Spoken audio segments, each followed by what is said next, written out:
हमने पहले भी कहा 77 अभियुक्तों को हम अब तक गिरफ्तार कर चुके हैं। कोई भी बचने नहीं पाएगा। जो भी अपराधी होगा, ये तो मैं जानता हूं आपकी पीड़ा को, क्योंकि जब सरकार की कार्रवाई अपने अंतिम उस तक जाएगी तो आप में से बहुत सारे लोग फतिया पढ़ने के लिए जाएंगे वहां। तो आपको फतिया पढ़ने के लायक भी हम नहीं छोड़ेंगे, तब तक ऐसी कार्रवाई हम कर देंगे। इसके लिए महोदय, हम लोगों ने एक एसआईटी गठित की है। प्रदेश के आईजी कानून लॉ एंड ऑर्डर की अध्यक्षता में एक एसआईटी गठित की है, जिसमें यूपी पुलिस और एफएसडीए के अधिकारी भी शामिल हैं पूरे प्रदेश भर में। और इसमें कार्रवाई हमारी निरंतर चल रही है और जो भी इसमें दोषी होगा, इसमें हमें इस कार्रवाई करने में कोई संकोच नहीं होगा। अब तक हमने कार्रवाई भी की है और माफिया के खिलाफ कार्रवाई कैसे होती है, मुझे लगता है समाजवादी पार्टी से अच्छा कोई दूसरा उसका जो है जानकार नहीं होगा। समाजवादी पार्टी तो उसके बारे में बहुत अच्छी तरह पहले से परिचित है। जब योगी जी तस्वीर खेल रहे थे तो उन्होंने एक बात और कही कि उत्तर प्रदेश में ठोक कर कार्रवाई की जाएगी, ठोस कार्रवाई की जा रही है और अभी तक कोई मौत नहीं हुई है। मतलब कितनी हैरानी की बात है कि उत्तर प्रदेश के मुख्यमंत्री, सूबे के मुख्यमंत्री को यह राहत है कि अभी तक कोई मौत नहीं हुई है। जब कोई मरेगा तभी संगीन मामला बनेगा, तभी बुलडोजर निकलेगा। किडनी खराब हो रही है, नशे के लोग शिकार हो रहे हैं, बच्चे अस्पतालों में भर्ती हो, उससे कोई मतलब नहीं, अभी तक कोई मरा नहीं। और दूसरा, ठोक कर कार्रवाई हुई। अब इस ठोक कर कार्रवाई पर जो लीपापोती हुई, पहले उसकी बात कर लेते हैं। कुछ छोटे मोटे लोगों को गिरफ्तार कर लिया गया, कुछ ट्रक बरामद कर लिए गए, कुछ गोडाउन पर छापे पड़ गए।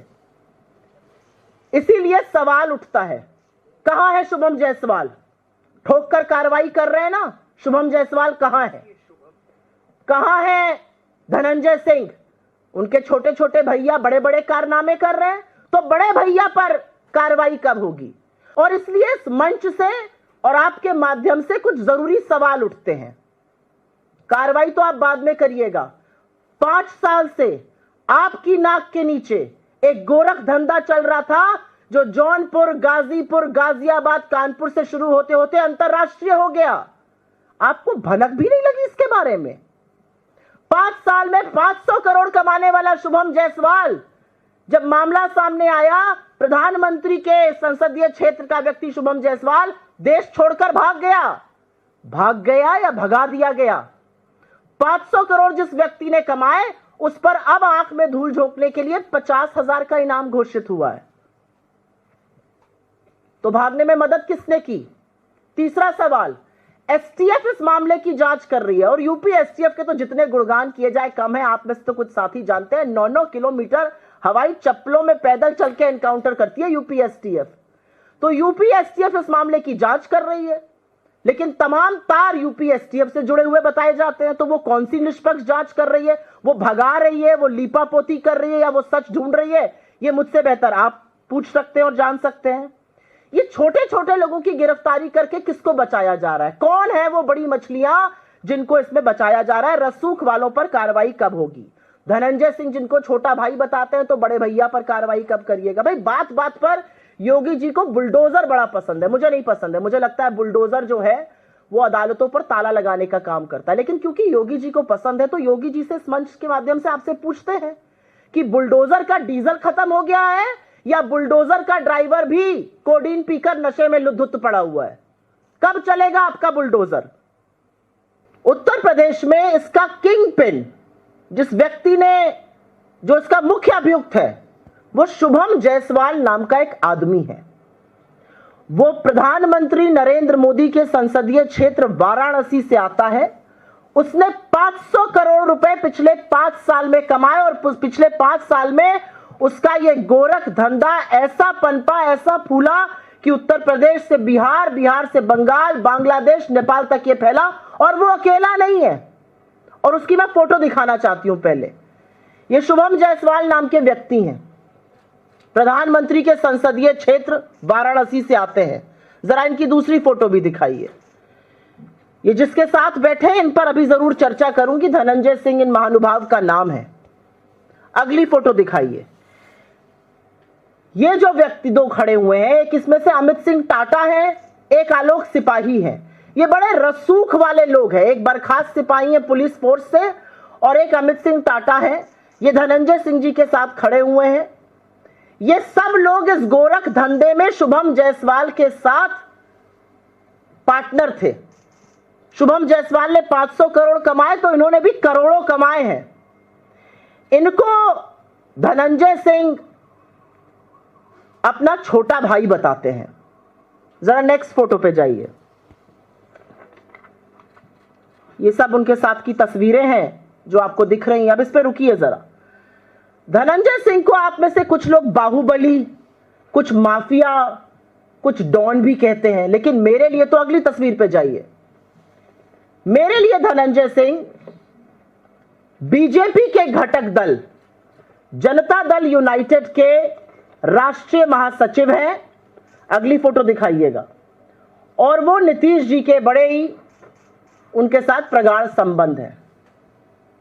ये जनता दल यूनाइटेड के राष्ट्रीय महासचिव धनंजय जी, जिनके ऊपर विशेष कृपा उत्तर प्रदेश के मुख्यमंत्री योगी आदित्यनाथ जी की रहती है, बाहुबली, माफिया, डॉन और तमाम शब्दों से उनको आप और आपके साथी नवाजते। मेरे लिए तो ये बीजेपी के घटक दल के राष्ट्रीय महासचिव हैं, जिन पर बड़ी कृपा बरसती है दिल्ली से लेकर लखनऊ तक। तो धनंजय जी इन सब लोगों को अपना छोटा भाई बताते हैं। एक बार नहीं, टीवी चैनल पर भी आके कह रहे हैं वो मेरे छोटे भाई हैं। अब बात शुरू होती है कि हर बात पर धमकी देने वाले योगी आदित्यनाथ जी छोटे भाइयों पर कार्रवाई कर रहे हैं, बड़े भैया पर कार्रवाई कब होगी? योगी आदित्यनाथ जी तो बुलडोजर चलाने की बात करते हैं, उस पर भी अभी चर्चा करूंगी। बुलडोजर कब चलेगा? बड़े भैया पर कार्रवाई क्यों नहीं हो रही है? और फिर सवाल आता है उत्तर प्रदेश के बाहर केंद्र सरकार पर। केंद्र सरकार इस पर चुप क्यों है? इतना गोरख धंधा फैल रहा है, केंद्र सरकार ने मौन क्यों धारण किया हुआ? और ये मैं बिना कारण केंद्र सरकार को इसमें नहीं घसीट रही हूं। कफ सिरप का बनना, उसकी बिक्री जितना राज्यों में होती है, राज्यों की जिम्मेदारी है, उतनी ही इसमें केंद्र सरकार का रोल है। केंद्र सरकार के दो मंत्रालय, family health and family welfare और केमिकल एंड फर्टिलाइजर मंत्रालय की इसमें बड़ी भूमिका होती है। कौन है इस देश का केमिकल और फर्टिलाइजर मंत्री? बीजेपी के राष्ट्रीय अध्यक्ष, जिनकी अब रुखसती होने वाली है, जेपी नड्डा जी।